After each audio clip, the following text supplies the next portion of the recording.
How to create Snapchat account on Android. Hello everyone, welcome to this channel. I'm Emily and I'm here to help you out today. So without any delay, let's get started. So first of all, on the Play Store application on your device and search for Snapchat. Make sure that you have the latest version of the Snapchat application on your device. Here as you can see, there is no option of update, which means we have the latest version of Snapchat application. So just tap on open and it will land us to this Snapchat official user interface. So here, in order to create an account, you have to sign up. So when you sign up, you have to enter your first name and then enter your last name over here. Then tap on continue and enter your birthday over here.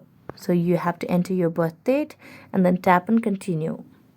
Then it will give you an username over here, so you can change if you do not like the given preferred account username. If yes, then you can just tap on continue and here you just have to set your password. So I'm going to just set a password very randomly and then tap on continue. And as you tap on continue, all you've got to do is just wait for a while and just mention the email ID that you want to associate with Snapchat, or you can just use your phone number. Then tap on continue and you'll be able to create the Snapchat account on your Android.